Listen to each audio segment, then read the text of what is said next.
Swinging wet flies is a lot of fun. It's a different kind of fishing, and the conditions have to be right. Generally want kind of lower, clearer water, and you want some nice uniform current. We have a nice uniform riffle here, and if you see the occasional rise, that's even better. But swinging a wet fly is a great thing to do in the wind because you're not doing any false casting. Your line is on the water. The wind's not blowing your indicator or your dry fly around. You don't have to deal with throwing a big heavy streamer. You just pick up those lightly weighted wet flies, put them back down, and let them swing in the current. It's a very relaxing, fun way to fish. So I like to fish 2 wet flies at the same time. I find that 2 wet flies works better. I think that maybe the sight of 2 flies swinging in front of the fish excites them or attracts their attention. But anyway, I always go with 2 flies, usually a bigger fly and a slightly smaller fly.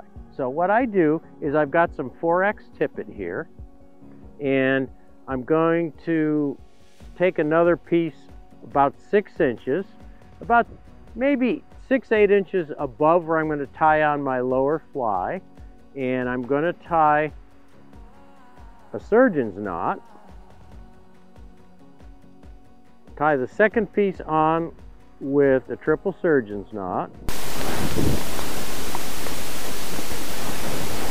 Test your knot, and then you're going to cut the upper strand off. That's your tag end. So you're going to just cut that off.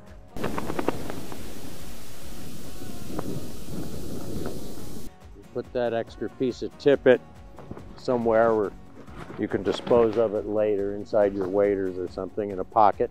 And then you want that dropper to be, I don't know, 4 inches long. You don't want it too long because it'll tangle. That's probably about right, so I'll cut that back a little bit. Oops, shouldn't have used my teeth.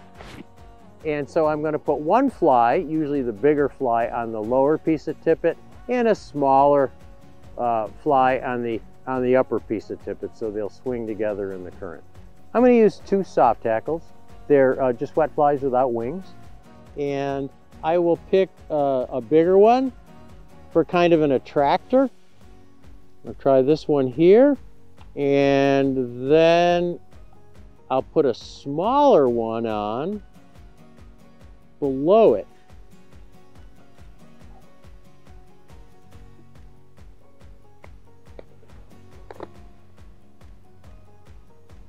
So I got this bigger one, and it's kind of olive because there's some little olive mayflies on the water, olivey yellow. And then the smaller one is also going to be olive.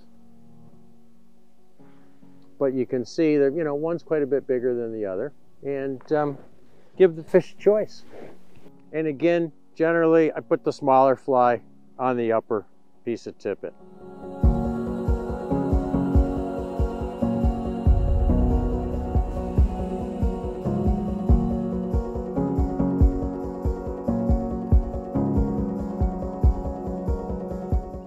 So you can make this wet fly swinging as easy as you want and just throw it across the current and just let it swing on a tight line. You don't have to do anything. Just throw it out there and let it swing around behind you. Maybe make a couple strips at the end and pick it up and throw it back. So you can see in a wind like this how nice that is. Just make one quick cast, put it back out there, and let it swing in the current. Now, you probably want to make it a little bit more complicated. So what most people do, and I'd advise it, is make a cast and then mend upstream.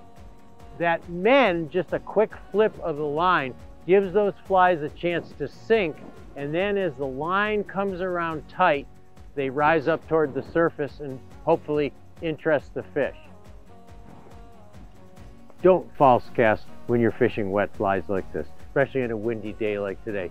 You got 2 flies on there, the chance for tangling. You don't need to false cast. You don't need to dry the fly off. Keep your cast short. Just pick it up and put it back down. The one thing you want to remember when swinging wet flies is if a fish takes the fly downstream of you on a tight line. Do not set the hook. Let the fish hook itself, and it will. If you try to set the hook, you'll often pull it out of their mouth. There's a small, whoop! Like I said, you're gonna lose a lot of them. Now you can change the angle of fishing soft tackles like this. If you want, you can throw the flies directly upstream. Then you're gonna have to watch the tip of your floating line, and if it straightens, set the hook. And then you can let it swing around and let it tighten, and so the flies have had a chance to sink a little bit more. If you have really slow current, you probably want to throw directly across the stream.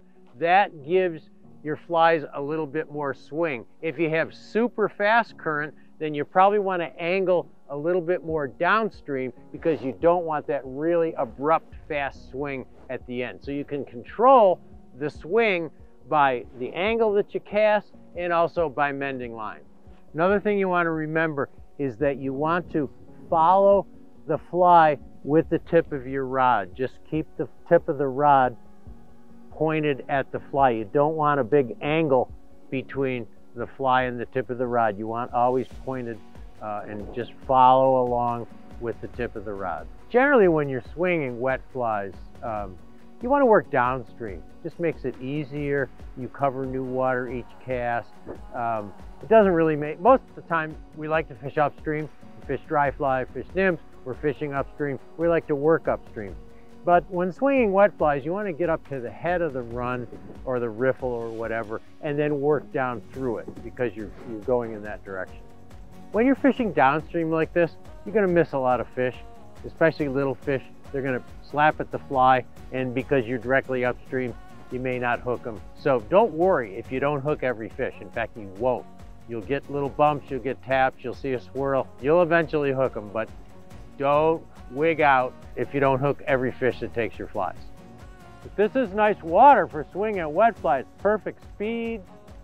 Oh, there's one. Whoa. Oh, it looks like a brown too. Nice.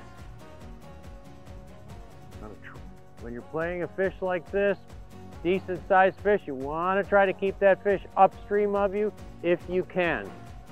And then you can just get his head up, lead him down into the net, and bingo!